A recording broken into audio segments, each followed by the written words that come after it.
Alhamdulillah, syukurillah. Sebaik-baik doa dan ucapan Alhamdulillah. Sebagaimana bersabda Rasulullah sallallahu alaihi wasallam, afdalud du'a alhamdulillahi rabbil alamin. Makanya diawali dengan suratul Fatihah dengan ucapan Alhamdulillahi Rabbil Alamin. Kata Alhamdulillah dalam keadaan senang maupun susah, sehat maupun sakit, bahagia maupun sedih, mampu mengucapkan Alhamdulillah. Saat senang barangkali mudah mengucapkan Alhamdulillah. Tapi saat kesulitan itu yang sulit mengucapkan Alhamdulillah. Apalagi saat diuji oleh Allah Subhanahu wa taala. Makanya biasakan diri mengucapkan Alhamdulillah dalam keadaan apa saja. Karena ini termasuk perkataan yang indah.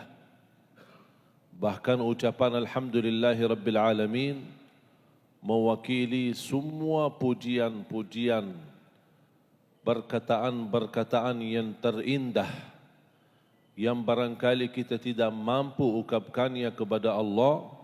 Ada satu kata mewakili semua pujian, Alhamdulillahi Rabbil Alamin. Segala puji bagi Allah Subhanahu wa taala. Makanya Rasulullah SAW bersabda, afdalud du'a alhamdulillahi Rabbil Alamin. Dan selalu doa kita diawali dengan Alhamdulillahi Rabbil Alamin.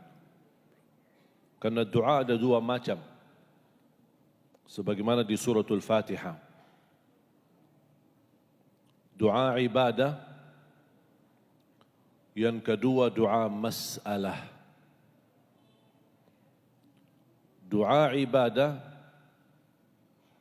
yang isinya memuji Allah tapi tidak meminta apa-apa.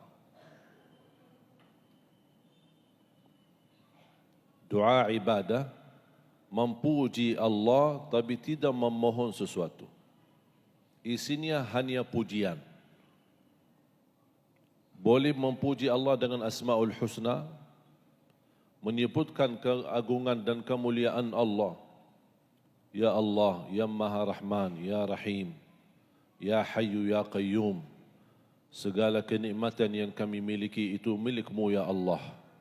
Kami hamba yang tidak bisa apa-apa, lemah, fakir, daif, dan kita semua kembali kepadamu. Ini pujian. Kita tidak minta apa-apa. Itu disebutkan doa ibadah. Sama dengan contoh Alhamdulillahi Rabbil Alamin. Doa tetapi tidak ada permintaan di dalamnya. Yang kedua, doa masalah. Apa itu doa masalah? Yang isinya memohon kepada Allah Subhanahu wa taala. Contoh, ihdinas siratal mustaqim. Ini doa. Tapi disebutkan doa masalah karena kita ingin menunjukkan hajat kita, soal kepada Allah. Memohon kepada Allah Subhanahu wa taala. Dan kesempurnaan doa diawali dengan doa ibadah, baru dilanjut dengan doa masalah. Itu lebih adab dan lebih sempurna. Jangan kalau kita berdoa langsung, Ya Allah ampunilah saya, Ya Allah mudahkan urusan saya. Mana pujiannya? Mana pujian? Mendahulukan doanya dengan pujian. Pujilah Allah Subhanahu wa taala. Ada orang awam berkata, mohon maaf, saya tidak mengerti bagaimana saya bisa puji Allah. Saya tidak hafal Asmaul Husna. Saya tidak hafal perkataan-perkataan yang indah.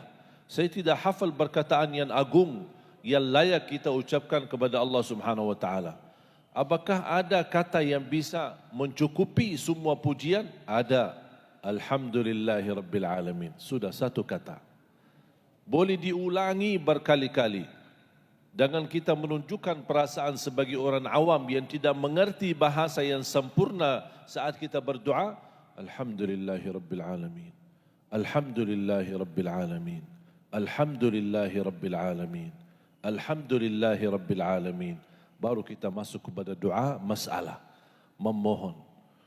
Dan sebaik-baik permohonan yang kita ajukan kepada Allah sesudah doa ibadah, sesudah memuji Allah, sebaik-baik permohonan, yang tertinggi permohonan, yang tersempurna permohonan, memohon hidayah. Ihdinas siratal mustaqim.